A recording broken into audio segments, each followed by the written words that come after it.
Pues muchas gracias por esta presentación, por esta invitación y sobre todo por esta posibilidad de estar aquí, este rato que tenemos por delante para reflexionar juntos, aunque abra yo el turno de palabra, ¿no? Y aporte algunas reflexiones, pero para que podamos pensar, ¿no?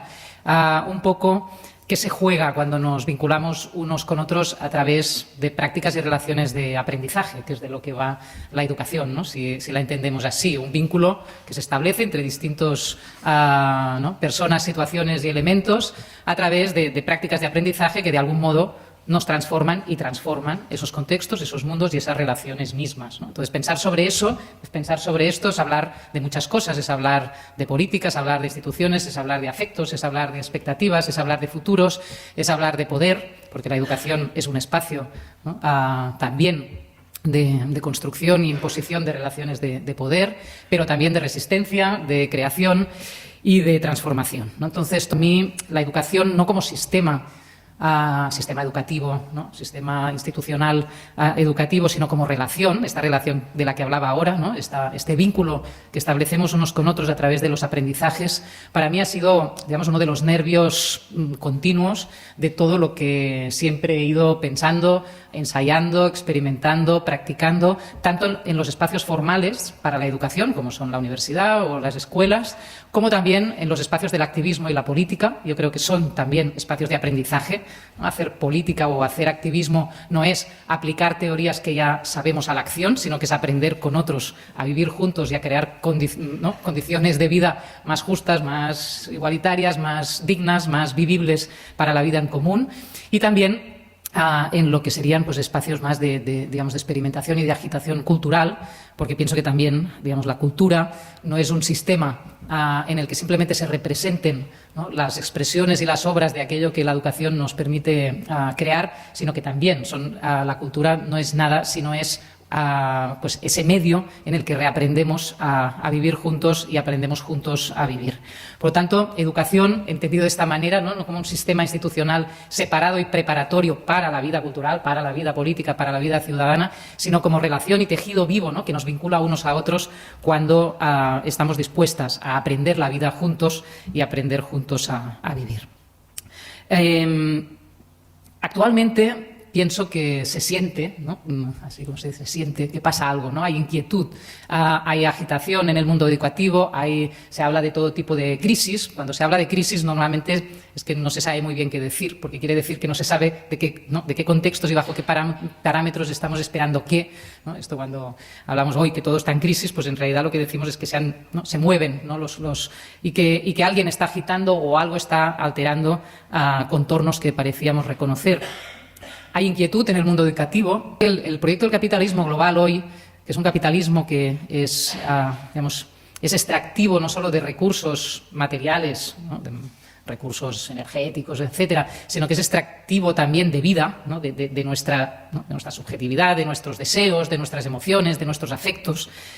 Ha encontrado y vuelve a encontrar en la educación un campo de operaciones en el que intervenir, rediseñar y modificar, ¿no?, nuestros modos más básicos de vida. En la educación pienso que hoy, y después lo analizaré un poco, a través del sistema educativo formal e informal, porque hoy el sistema educativo no es solo la escuela o la universidad, es también un montón de ámbitos de estos, ¿no?, de formación para toda la vida, de reaprendizaje de todo tipo de niveles y formaciones. En la educación hoy se redistribuyen los futuros, ya hablaremos de esto, ¿qué quiere decir? Se redistribuyen los futuros, los futuros hoy cada vez son menos imaginados como futuros compartidos y más como futuros privatizados o particulares, ¿no? Entonces hay una redistribución de futuros que se hace a través de la manera como, ¿no?, opera hoy la educación.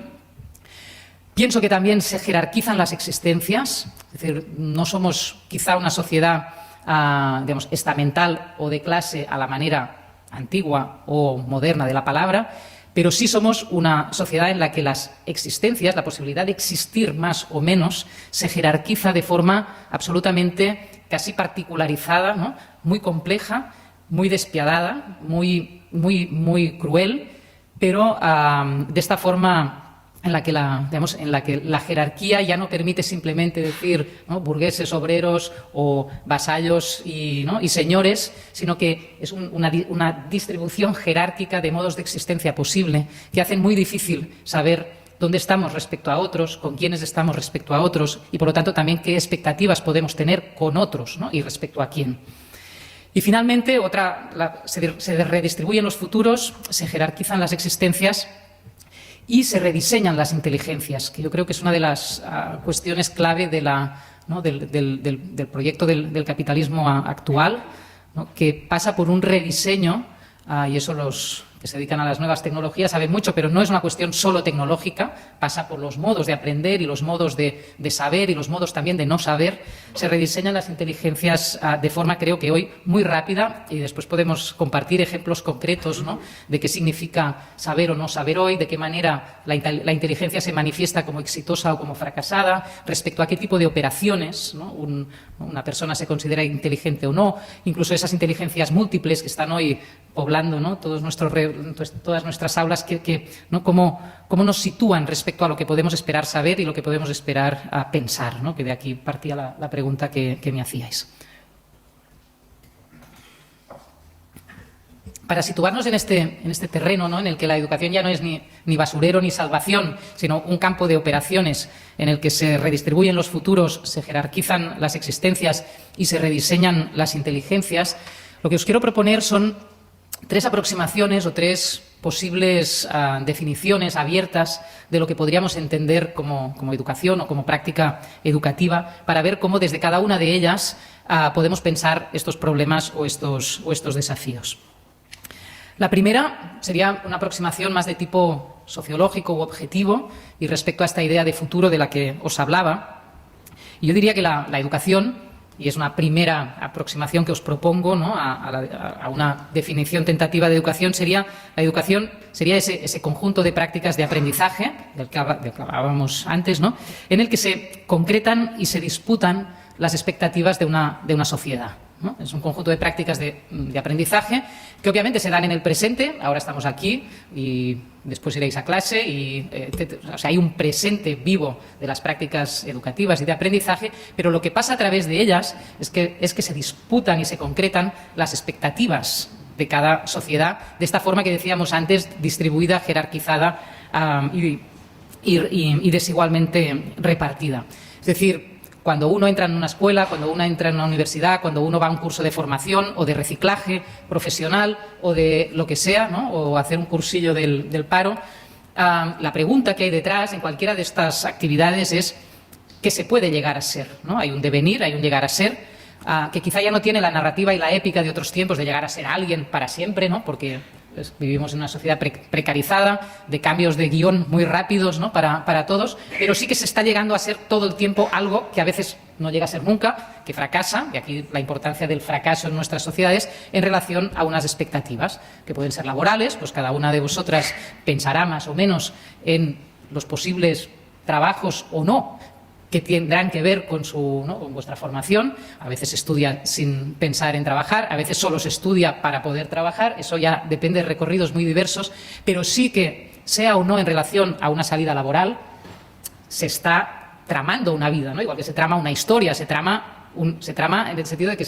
nos explicamos de dónde venimos, qué hemos aprendido, qué estamos llegando a ser. No ha sido lo que yo esperaba. Seguro que quizá he visto que había gente de primero y de segundo, pero normalmente casi todo el mundo que ha pasado por la universidad tiene la experiencia de sentir que no era lo que esperaba, por ejemplo, ¿no? Y eso cuando es que no era lo que esperaba, me ha decepcionado, todas estas cosas que yo creo que forman parte de la experiencia universitaria, quiere decir que tienen relación con algún sistema de expectativas, ¿no?, con algún sistema de deseos y expectativas que se concretan. Y se concretan para cada cual. Entonces tenemos estas sensaciones, ¿no?, de que no es lo que esperaba, no me ha dado tal, o yo no he estado a la altura de lo que se suponía que tenía que ser. Entonces fracaso, frustración, que hoy está inundando las aulas, ¿no?, de una forma tremenda. El año pasado me invitaron a dar una charla en un instituto público de Barcelona con chicos y chicas de bachillerato, y les propuse hablar del miedo, ¿no?, porque pienso que es una de las pasiones humanas fundamentales, pero además hoy es una de las, digamos, condiciones, ¿no?, más explícitas, ¿no?, en la vida de todos, el miedo. Y empecé la charla preguntándoles, bueno, pasando una hoja a todos, eran, no sé, como 300, no sé cuántos, un instituto muy grande, y les pasé una hoja en blanco y un boli a todos, y en 2 minutos les pedí que escribieran, así sin argumentarlo demasiado, sin pensar mucho, cuál era el miedo principal, ¿no? El más importante, el primero que les venía a la cabeza, que más tenían presente, ¿no? O que les determinaba más, o que les afectaba más. Y fue muy curioso porque, obviamente, salieron todo tipo de miedos concretos. Entonces, bueno, son miedos objetivos, pues no aprobar, no sé qué, bueno, situaciones concretas de la vida. Pero después, la mayor parte eran miedos inconcretos, absolutamente fantasmagóricos, que no tenían rostro, no tenían objeto, no tenían una situación definida, y que se referían a cosas como no acertar en la vida, no acertar, o sensaciones de pérdida, perder algo que me sitúa, ¿no? Sean las personas queridas, pérdida y desacierto, ¿no? Eso de no llegar pero después tampoco ese no llegará, no decía no llegar a, no sé, esas referencias más estables de la vida, ¿no? Un trabajo, una familia. No, era perderse por el camino, ¿no? Esa cosa de no llegar a. Eso creo que está definiendo mucho hoy nuestras relaciones. Y claro, si esos miedos inconcretos a no llegar a perderse por el camino, no acertar, que no tienen un parámetro claro, la relacionamos con lo que estamos haciendo hoy. Entonces, lo que estamos haciendo hoy, ¿qué situación crea, ¿no? Y para quién y respecto a qué horizontes. Socialmente, esto que lo estoy narrando ahora, digamos, desde la subjetividad de cada cual, obviamente, donde nos sitúa es en un terreno donde el sistema educativo de cada tiempo lo que está haciendo es situarnos respecto a unas posibles expectativas por razones de clase, de género, de origen, de lengua, de posibilidades, etcétera, que hoy, como decía antes, no son estamentales en el sentido estático de la palabra, porque ese llegar a ser tiene muchos caminos posibles, pero sí son inciertas para casi todos, ¿no? Obviamente no para todos, porque hay algunos que tienen la certidumbre de que ya están ahí donde se les espera, pero son inciertas para casi todos. La disputa, entonces, entre qué expectativas es, ¿no? El llegar a ser algo respecto a qué y para quién, ¿no? Llegar a ser algo muchas veces quiere decir lo que decían estos chavales, no perderse por el camino, no quedar en suspensión, ¿no? Vidas en suspensión que cada vez más alimentan toda esta máquina de la precariedad, que no solo material, es existencial también, ¿no? Ese no saber quién soy, en un sentido muy concreto. Esto, fijaos que los paradigmas pedagógicos actuales lo han tomado no como situación a analizar, a atravesar y cambiar, sino precisamente como aquello que se disponen a entrenarnos, ¿no? Para ser. Es decir, habréis escuchado mucho decir a pedagogos actuales o coach o gurús o gente que está repensando hoy las condiciones educativas, de decir, hay que preparar a los chavales para un futuro del que no sabemos nada. Hay que preparar a los no chavales también, a los adultos, a la gente, es decir, hay que entrenar para la incertidumbre, como si la incertidumbre fuera objetiva, es decir, la incertidumbre es una percepción. Los hechos no son más o menos inciertos. Lo que es más o menos incierto es la manera que tenemos de poderlos comprender, de poderlos analizar, de poder intervenir sobre ellos, de poderlos cambiar, ¿no? Y ahí, obviamente, se construirán convicciones más estables, relaciones más fiables, confianzas, desconfianzas. La incertidumbre es una percepción, es una relación, no es un estado objetivo del mundo, ¿no? Entonces, hay toda una aceptación de incertidumbre de presente, no saber de futuro, que hace que toda la preparación o el centro de operaciones de mucha de la educación actual sea entrenarse para sostenerse en esa incertidumbre que implica haber asumido que de ese futuro no sabemos nada. Solo podremos responder, y entonces, ¿qué es una persona bien formada, que ha asumido las competencias necesarias para sobrevivir en ese medio? La que tenga más capacidad de respuesta y más adaptativa a ese medio de incertidumbre, ¿no? Un medio de incertidumbre. Entonces, por ejemplo, en esta charla que di en este instituto, después me preguntaban, ¿y cómo podemos hacer para cambiar nuestro futuro? Y yo os decía, pues, dejar de pensar que ese futuro no es vuestro. Es decir, el futuro es, digamos, el conjunto de efectos y consecuencias de lo que hagamos hoy, no solo vosotras, sino todos en el presente, ¿no? Por lo tanto, hay una continuidad, no hay una discontinuidad. El futuro no viene de cara, ¿no? El futuro es eso que va siendo, ¿no? Mientras vivimos, hacemos, aprendemos, discutimos, nos fugamos o hacemos lo que sea, ¿no? Entonces, aquí ha habido un secuestro de la experiencia temporal, histórica, ¿no? y de aquello que somos nosotros en relación a lo que nos pasa, que lo que construye es una posición a la que yo llamo de servidumbre adaptativa, ¿no? En realidad pensamos que, este paradigma educativo, ¿no? Nos está diciendo que el más libre, ¿no? El más capacitado es aquel que se mueve con más, ¿no? Con más ligereza, con más capacidad, con más capacidad incluso creativa, ¿no? E innovadora de respuesta a situaciones cambiantes, y no, digamos, cuesta mucho ver que eso, porque tiene apariencia de libertad, en realidad es una forma de nueva servidumbre, ¿no? Una servidumbre adaptativa que lo que está poniendo a funcionar es un tipo de docilidad distinta a la que estábamos acostumbrados a reconocer. Si pensáis en alguien dócil, ¿no? Esta persona es muy dócil, o en un animal muy dócil, pues es aquel que hace lo que le dices, ¿no? Pues siéntate y el perro se sienta, o levántate y se levanta, y estáos callados, pues están callados.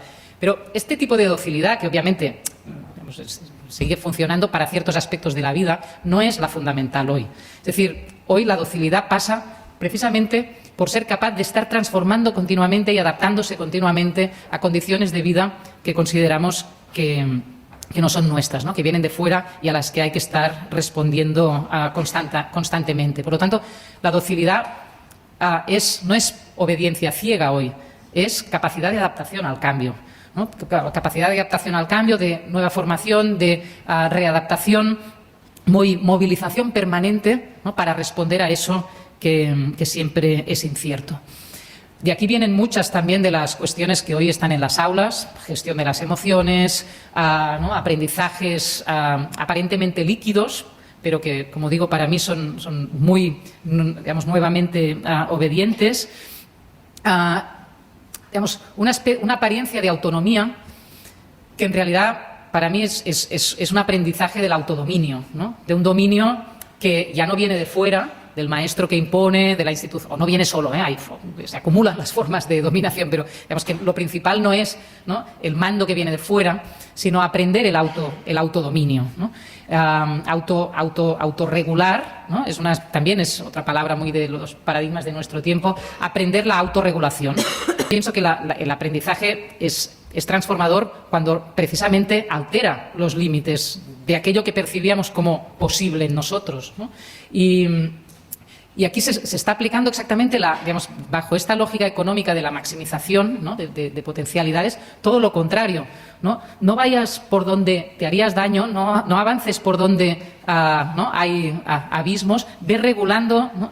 Y saca lo mejor de ti, también desde esta cuestión de saca lo mejor de ti, por ahí donde puedes desarrollar algo más, porque también hay esa dimensión competitiva, que los otros, ¿no? Ahí donde tú puedas ir hasta lo más lejos, pero, ¿no? Queda totalmente inhibido, queda además penalizado por una pedagogía que no es del deseo, sino de la efectividad, ¿no? De la eficiencia. Cambiando de plano, ¿no? Y entrando en otra... Os decía que os propondría como 3 aproximaciones distintas a lo que está pasando en este campo de operaciones, que es la educación en el proyecto actual del capitalismo global.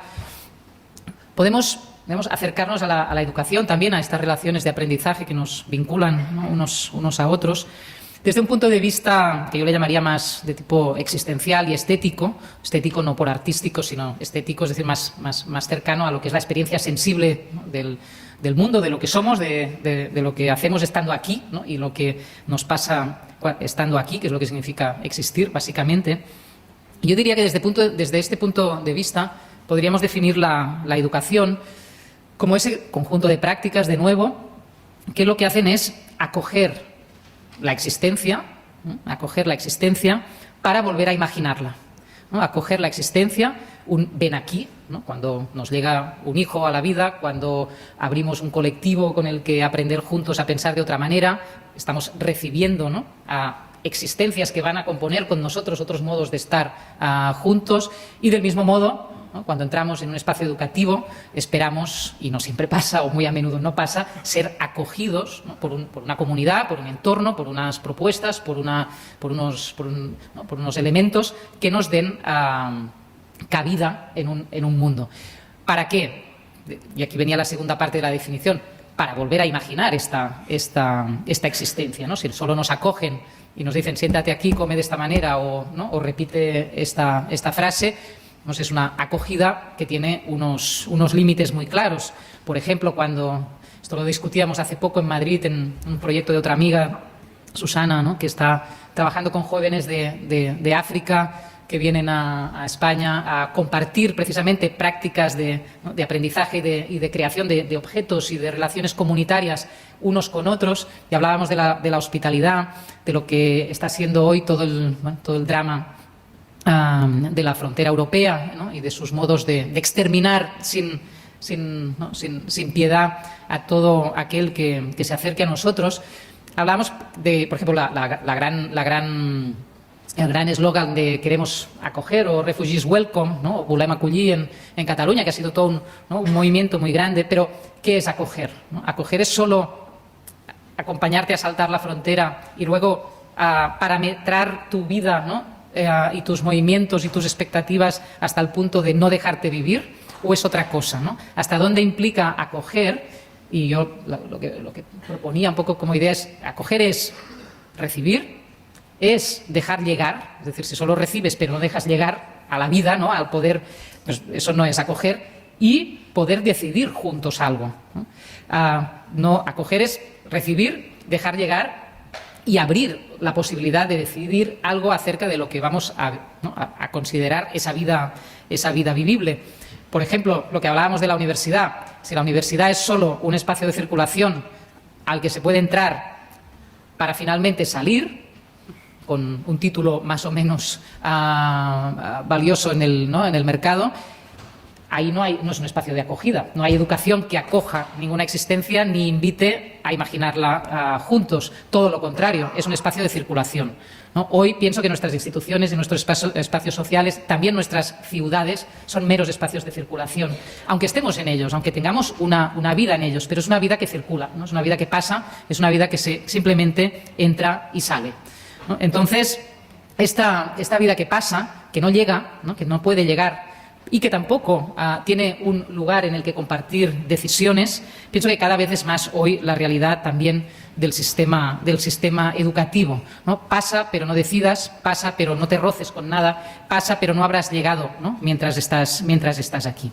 Por lo tanto, contra esta condición de la educación, pienso que podemos imaginar la educación como una práctica de la hospitalidad, pero una práctica de la hospitalidad pensada desde estos tres verbos y estas tres dimensiones, ¿no?, acoger, recibir, llegar y decidir. Y por lo tanto de una práctica de la hospitalidad entendida realmente como un ejercicio continuo de contrapoder, ¿no? Si el poder hoy nos convierte en bienes y mercancías que circulan por el espacio global, ¿no?, la hospitalidad se convierte en un contrapoder político y poético al mismo tiempo, ¿no? Político porque construye espacios de decisión compartida, si nos atrevemos a ello, y poético porque crea las condiciones para esa vida en común. Finalmente, una tercera manera, ¿no?, una tercera aproximación a los retos que nos plantea hoy la educación como práctica. Ahora ya tenemos distintas maneras de verla, ¿no?, como disputa por los futuros compartidos, como arte poético y político de la hospitalidad. Sería también retomar una idea que tiene que ver quizá con una tradición ¿no?, de pensamiento emancipador vinculado a las pedagogías alternativas y críticas de la modernidad. Esa idea de que la educación, si de alguna cosa sirve o de alguna cosa tiene que impulsar todos sus desafíos, es que cada uno, cada una y con los otros podamos aprender a pensar por nosotros mismos, ¿no? Esta es una expresión que parece muy simple y es muy compleja, porque ¿qué quiere decir pensar por uno mismo con otros?